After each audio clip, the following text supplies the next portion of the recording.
Today's Palm Sunday readings recall many aspects of Jesus' last moments before his crucifixion and death. And as we really dive into the readings, we see how quickly life can change on a dime, even for Jesus. Initially, he enters triumphantly into Jerusalem like the Lord and King, surrounded by his closest friends and the freedom to go wherever he wished. Only a few days later, Jesus' disciples are scattered, hiding inside their homes, while Jesus is locked up, stripped of his freedom, ridiculed, beaten, and eventually crucified. While chaos reigned outside, all the disciples fled in fear and hid inside their homes, locked away from the public, grief-stricken and wondering what was going on. In a way, we're keeping things pretty biblical this Holy Week, because right now, many of us are in our homes with a shelter-in-place policy. We might be feeling lonely, restricted, missing people we can't see, wondering what is going on, as it seems like our whole world is shrouded in the darkness of uncertainty and death. Yet, I think the readings today remind us of an important fact of what was happening. Because in the midst of this darkness, God was always pointing to hope, redemption, and salvation. And precisely in the midst of when everybody thought all was lost, Jesus was creating something new and redeeming us.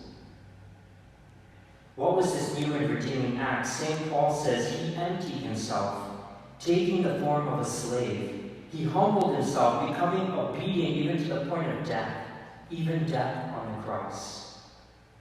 Jesus' primary purpose was to sacrifice his life out of love for us, to give his life as a ransom for the forgiveness of sins, so that one day we too may rise to new life.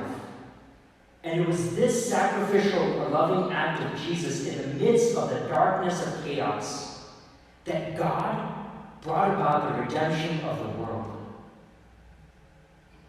Our lives are like that too. We may feel confused as the disciples did. We may feel like we are hiding away from the threat of death.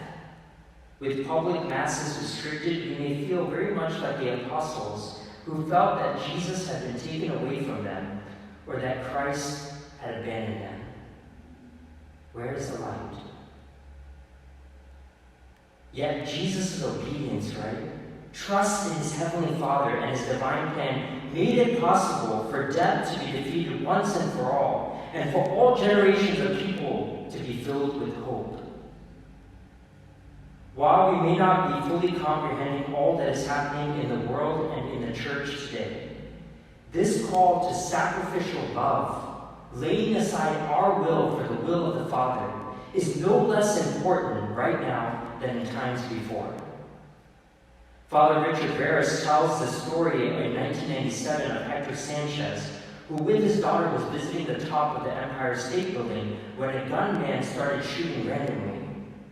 When the shots began, Hector saw that his daughter was about to run to him, a normal thing for a 9-year-old child to do, but running to her father would have put her in a line of fire.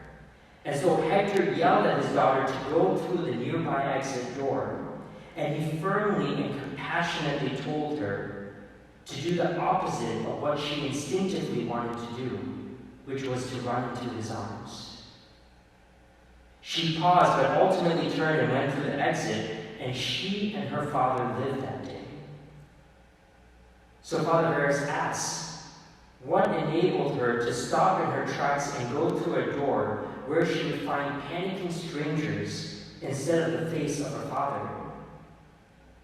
Like Jesus, he said, she so trusted her Father's love that she obeyed his voice, even at the most difficult time.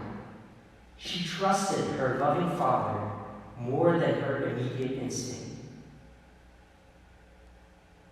Even when Jesus prayed in the garden for this cup to pass and for his Father to take it away from him, Jesus eventually did all that his Father asked him in obedience and sacrificial love. And now Jesus says to us, love one another as I have loved you. And so we see the examples of the first responders, doctors, nurses, all these people who sacrificially lay down their lives for others. But even if you're not in those professions, you too are called to love within your families, to practice patience, to learn new habits of prayer in your house, for the fathers to step up in leading your entire family, your wife and your kids in prayer, forming the domestic church at home. This time is a good time to start slowing down our lives, reflecting on everything that is essential and re-examining our relationship with our Heavenly Father and whether we're listening to His will and His voice. It might mean forgiving others or helping out another family member or friend who is out of work. It might mean repenting of our past life and starting anew, treating people with kindness, to stop our complaining and bitterness and critiquing, and recognize that each day, each time that we get up, that we have breath in our very lungs is a gift. We have been gifted with some insights that at the time the apostles did not fully comprehend when Jesus was undergoing his passion. Because we know how this story ends. We know what comes after the crucifixion and death. And when we too, like Jesus, say, "Yes, Father, thy will be done," we will experience, even in the midst of the darkness, the light, hope, and fruit that is born from self-sacrificial love, the love which leads to the resurrection.